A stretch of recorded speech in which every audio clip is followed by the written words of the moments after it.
Kalau Anda punya persoalan, segera curhatkan kepada Allah, minta, berdoa. Sebut ya Allah yang standar, atau ya Rahman naik sedikit, atau pilih nama yang sesuai kebutuhan kita.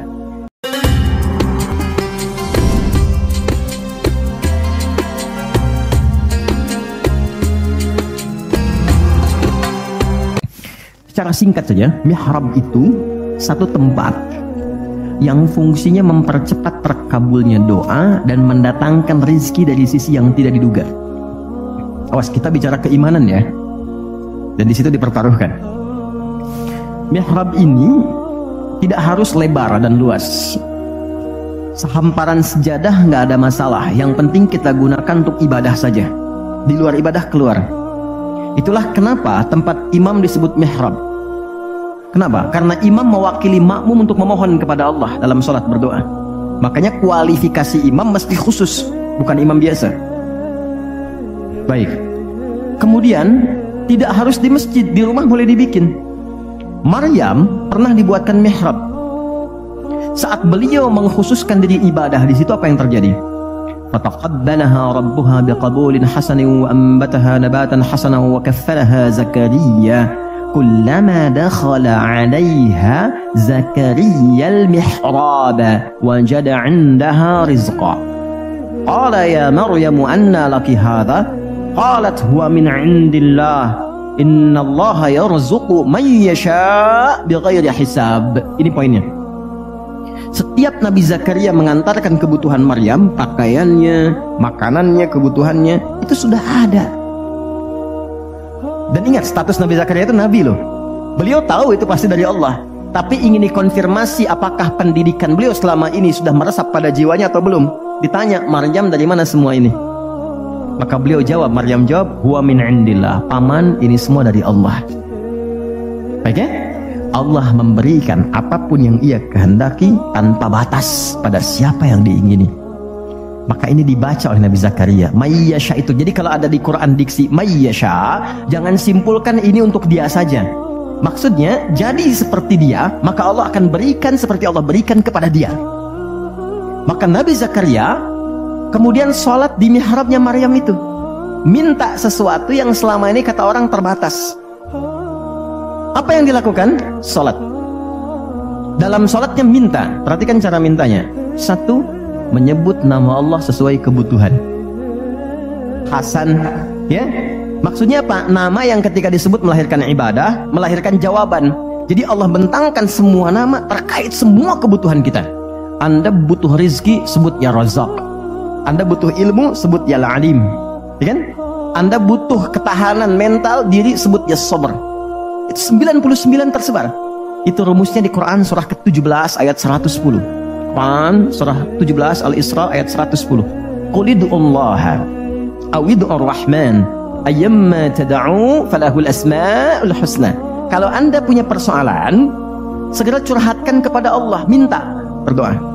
Sebut ya Allah yang standar, atau ya Rahman naik sedikit, atau pilih nama yang sesuai kebutuhan kita. Jadi nggak harus semua disebut, takutnya nggak butuh dikasih. Ya Allah ya Sabar, nggak pengen punya masalah, turun masalah kan? Nah, Nabi Zakaria divonis ada keterbatasan, nggak mungkin diberi, maka beliau meminta dengan nama Allah yang memberi tanpa batas. Dalam bahasa Arab disebut dengan Wahhab, pemberi tanpa batas. Kalau dialihkan jadi bentuk permintaan, fi'lil amri lit talab, bukan perintah di sini tapi untuk meminta, maka rubah kalimatnya jadi hab. Kalau untuk pribadi, habli. Untuk komunal banyakkan hablana. Karena ini kasusnya pribadi, maka di ayat 38 beliau meminta, hunalika di mihrabnya Maryam, da'a Zakaria rabbah.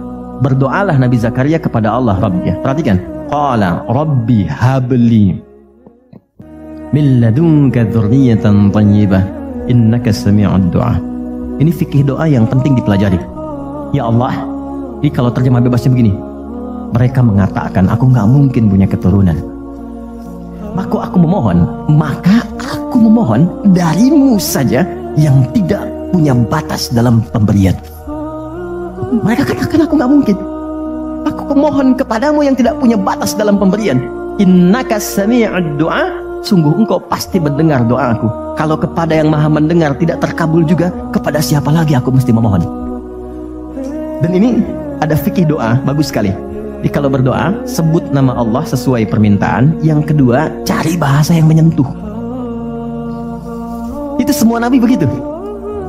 Nabi Isa saat mengonfirmasi umatnya di hadapan Allah, ya Allah, kalau engkau mau hukum, itu hambamu. Tapi kalau engkau mau ampuni, engkau yang paling banyak kasih sayangnya. Anak ibu sudah mencederai nama baik keluarga. Tiba-tiba datang ke rumah untuk minta maaf. Diterima nggak? Kadang cara menerimanya kan belum tentu langsung baik kan? Ngapain kesini? Ada yang, kamu bukan anak saya lagi. Lantas anak siapa? Tapi dimaafin juga kan? Lalu dia berkata begini, Pak, silahkan.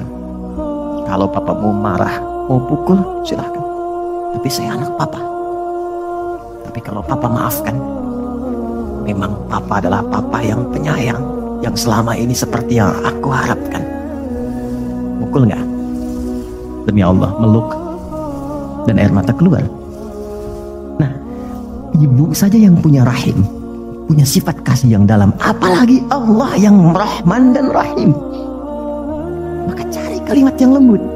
Nabi Zakaria mengatakan, ya Allah, mereka mengatakan nggak mungkin, maka aku memohon kepadamu yang tak punya batas. Dan kalau engkau aku mohonkan kepadamu tak mengabulkan juga, kepada siapa lagi aku mesti meminta? Dan itu dilakukan dalam sholat.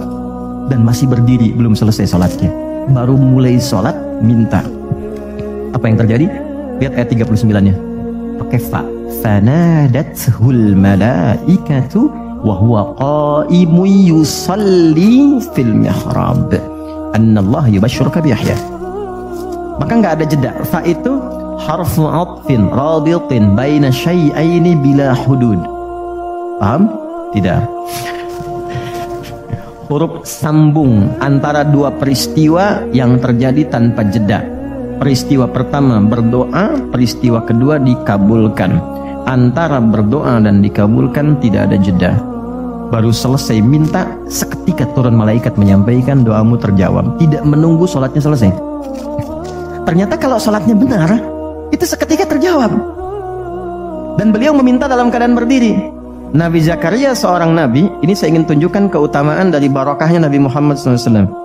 Nabi Zakaria seorang nabi, sholat berdiri dikabulkan.